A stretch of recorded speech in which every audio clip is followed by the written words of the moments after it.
नमस्कार विद्यार्थी. आजच्या ऑनलाईन तासिकेमध्ये आपणा सर्वांचे स्वागत आहे. आजचा आपला विषय आहे मराठी वर्ग 8 पाठ 10वा सुरू केला आहे आपण. आम्ही हवे आहोत का, है ना. हा पाठ कोणाचा आहे? शांता शेळके यांनी हा लिहिलेला पाठ आहे. या पाठामध्ये प्राण्यांच्या इस्पितळ म्हणजे दवाखान्यात मारलेल्या फेरफटक्याचे आणि माणसाच्या प्रेमासाठी आसुसलेल्या प्राणी विश्वाचे चित्रण या पाठात आपल्याला पाहायला मिळालेले आहे. शांता शेळके यांनी प्राण्यांच्या हॉस्पिटलमध्ये जेव्हा ते गेले त्यांना आलेल्या अनुभवाचे वर्णन त्यांनी ह्या पाठात केलेले आहे. आपण बघितलं होतं की जेव्हा ते हॉस्पिटलमध्ये गेले तेव्हा त्यांना एक बाहेर बोर्ड दिसला. त्या बोर्डवर एक त्यांना फोटो दिसली. त्या फोटोवर अनेक प्राण्यांचे चित्र होते आणि त्यात लिहिलं होतं, आम्हाला तुमची गरज आहे, तुम्हाला आम्ही हवे आहोत का. अशा प्रकारचं त्यांचं जे वाक्य होतं त्यामुळे त्या हादरून गेल्या आणि त्यांच्या भावना अगदी जागृत झाल्या. आणि जेव्हा त्यांनी ते हॉस्पिटलचा भरतसोबत, त्यांच्यासोबत एक मुलगा होता, भरतसोबत जेव्हा त्यांनी फेरफटका मारायला लागले तेव्हा त्यांना सर्वात प्रथम मांजर आहे ना, आपण बघितलं होतं मांजराचा विभाग पाहायला मिळाला. आणि त्यांचा ते मांजराचा विभाग होता तिथे जाळ्या टाकलेल्या होत्या आणि त्या प्रत्येक जाळी एक खोलीमध्ये एक मांजर ठेवण्यात आली होती. आजच्या पाठामध्ये आजच्या तासिकेमध्ये आपण आणखी वेगळे प्राण्यांविषयी बघणार आहोत आणि त्यांना आलेला कसा अनुभव आला ते आपण आजच्या पाठामध्ये बघणार आहोत. त्याआधी मी तुम्हाला काही शब्दार्थ दिलेले आहे, कठीण शब्दार्थ. ते व्यवस्थित वाचा आणि आपल्या वहीत उतरवा किंवा पुस्तकात ते अक्षरांच्या वर लिहून ठेवा, शब्दांवर. त्याचप्रमाणे काही तुम्हाला इथे वाक्यप्रचार दिलेले आहे. हे वाक्यप्रचार फार महत्त्वाचे आहे, हे तुम्हाला लर्न करायचे आहेत. तर आपण आजच्या पाठाला सुरुवात करूया. एक भला थोरला काळाभोर बोका आपल्या हिरव्या डोळ्यांनी व्याकुळ नजरेनी बघत आहे. एक चिमुकली कंबर पिल्लू कावरं झाला आहे. कावरं म्हणजे कि वो क्या बोले, जैसे पिंजरे में बंद होता है तो कैसे वो नाखून से खरोचने की कोशिश करता है, मुझे बाहर निकालो, इसके लिए जो प्रयत्न करता है वैसा वो कर रहा था. एका ठिपक्याचं मांजर आणि पेशंट आहोत हे विसरून मर्जार जातीच्या स्वच्छतेच्या आवडीनुसार आपल्या पंजानी तोंड, मिशा, डोळे पुसून साफ करत आहे. अगर आपको पता होगा तो बिल्ली ये जो प्राणी है वो सबसे ज़्यादा साफ़ सुथरी होती है. वो अपने आप को खूब साफ़ सुथरा रखती है, इसलिए हमेशा जीभ से अपने आप को पोंछते रहती है. एक मांजर खूप आजारी असावं, कारण ते डोळे मिटून पुढल्या 2 पंजावर तोंड ठेवून गप पडलं होतं. गप यानी चुपचाप बैठी हुई थी वो. प्रत्येक मांजराजवळ 2 बशा आहेत. बशी मतलब सॉसर जिसको कहते हैं हम लोग, उस टाइप की एक प्लेट है छोटी सी. एक खाद्य पदार्थासाठी आणि दुसरी पाण्याची. एक में खाना रखा हुआ है और दूसरे में पाणी रखा हुआ है. प्रत्येकाजवळ त्याच्या प्रकृतीतले चढ उतार दाखवणारा तक्ता भिंतीवर लावलेला आहे. प्रत्येकाला बसायला मऊ अंथरूण आहे. हर किसी को बैठने के लिए एक अच्छी सी मऊ ऐसी चादर बिछाई हुई है. मी आणि भरत खोलीत परत पाऊल टाकतो, मात्र सारी मांजर चमकतात. त्यांच्या डोळ्यात आतुरता काठोकाठ भरलेली आहे. काही मांजर जाळीवर नाक घासू लागतात, काही नखांनी जाळ्या खरवडू लागतात. खरवडू लागणे मतलब नाखून से, पंजों से वो जाली तोड़ने की कोशिश कर रहे हैं कि मेरे तरफ वो अपने तरफ वो अट्रैक्ट करने की कोशिश कर रहे हैं. मियाव मियाव मियाव. कोवळ्या, निबर, भरीव किंद्र्या आवाजांचा एक कलकलाट सुरू झाला.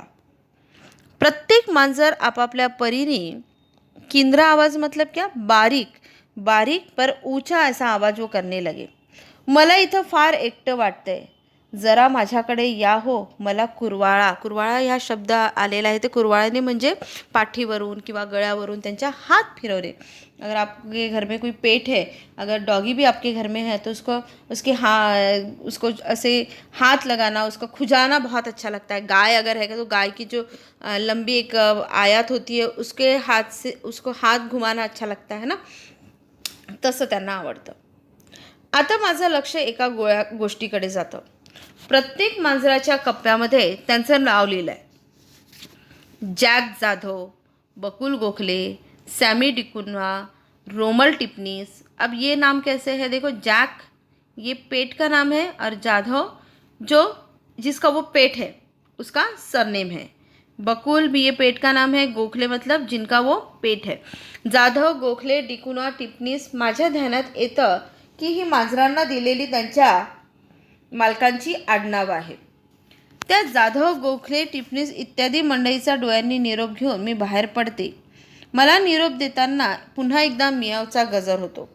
भेटीला आलेला माणूस परत जायला निघाला म्हणजे इस्पितळाच्या चेहऱ्याच्यावरची जी खिन्नता दिसते तीच या मांजराच्या चेहऱ्यावर मला दिसली। लेखिका यहाँ कह रहे हैं कि अगर हम किसी को हॉस्पिटल में मिलने गए हैं और उनको छोड़ के जब जाते हैं तब जब वो वैसे जैसे उदास होते हैं वैसे मुझे ये बिल्लियाँ दिख रही कि वो अभी उदास हो गई कि अभी हमको कोई प्यार करने वाला यहाँ नहीं है। घरी लाड करून घ्यायची सवय झालेल्या या मांजरांना इथं विलक्षण एकटं एकटं वाटत असलं पाहिजे। या मांजरांना औषध पाणी माणसासारखं करतात का रे, मी भरतला विचारलं। तर असं म्हणून भरत सांगतो आणि त्यांनी सांगितलं की यांना देखील माणसासारखंच त्यांना ट्रीटमेंट दिलं जातं असं त्यांनी सांगितलं। एकदम भरतला काहीतरी आठवतं। तो म्हणाला, बाई शेजारी कुत्र्यांचा विभाग आहे, तिथे जाऊया जरा। आम्ही शेजारच्या विभागात जातो। बघते तर खरंच एक भली दांडगी अशी देखणी कुत्री तिथं निजलेली दिसली। निजलेली मतलब झोपलेली होती। जवळच एका टोपलीत तिची बरीच पिल्लं होती। अजून डोळेही न उघडलेल्या त्या पिल्ल्यांच्या अंगावरून मी हलकेच बोट फिरवते। त्यांची आई तपकिरी रंगाची आहे, तपकिरी म्हणजे गोल्डन रंगाची आहे, पण पिल्लं पांढरी काही ठिपक्या ठिपक्यांची आहेत। सावरीच्या कापसाचे जणू मऊ मऊ गोळेच, इवले कान, इवल्या शेपट्या, इवल्या मतलब छोटे से कान, छोटी सी शेप उसकी पूछ है, लालसर ओली नाकं आणि पोटातून येणारा कुई कुई आवाज। कितीतरी वेळ मी त्यांच्याकडे बघतच राहिले। तिथून पुढे गेल्यावर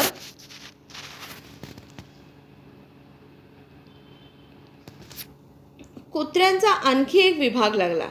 इथं तऱ्हेतऱ्हेची कुत्री आहेत, लठ्ठ आणि रोड। लठ्ठ मतलब मोठे और एकदम दुबले पतले से, चिडकी आणि शांत, साखळीला सारखे हिसके देऊन काही सुटू बघण्याचा प्रयत्न करणारी, तर काही स्वस्थ बसून राहिलेली। एका कुत्र्याच्या कानामागं मोठं गळू झालं होतं। गळू मतलब क्या बोलेंगे हम उसको, एक प्रकार का उसको एक ट्यूमर जैसे एक फोड़ा होता है, बहुत बड़ा सा फोड़ा होता है, उस तरह से उसे हुआ था।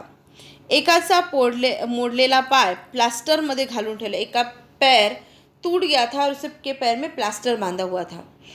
एक कुत्रा चिड़ून माझ्या अंगावर झेप घेऊ बघत होता। एक तो कुत्ता ऐसा था कि अब मेरे ऊपर वो जोर से आने ही वाला था। भरत त्यांच्यावर खसकतो मतलब चिल्लाया की देखो झेन्या चुप, असं नाही करायचं, आपल्या पाहुण्या आहेत त्या। झेन्या जणू समजल्यासारखा चुप बसतो। देखो कुत्तों में एक बहुत आदत होती है, वो बहुत ओबीडियंट होते हैं। अगर किसी उनके मालिक ने अगर कोई उनको ऑर्डर दिया तो बहुत ओबीडियंस से सुनते हैं। और एकदम जैसे झेन्या जो नाम का एक कुत्ता था वो चिड़चिड़ा था। उसने देखा कि कोई नई नवेली हमारे कोई हॉस्पिटल में आई हुई है जिसे हम पहचानते नहीं हैं, तो उसके ऊपर वो झेप उड़ी, यानी वो कूदने वाला था। लेकिन भरत उसके ज़ोर से चिल्लाया कि झेन्या ऐसे करने का नहीं, वो हमारे गेस्ट हैं। और जैसे ही झेने को जैसे बहुत सारी चीज़ें समझ में आ गई, ऐसे करके वो चुप बैठ गया। अभी आपको एक होमवर्क है कि आपको माझा आवड़ता प्राणी, आपके घर में अगर कोई पेट है उसके बारे में आपको लिखना है और मुझे पोस्ट करना है। ठीक है, आगे की क्लास में हम आगे का लेसन पढ़ेंगे। धन्यवाद।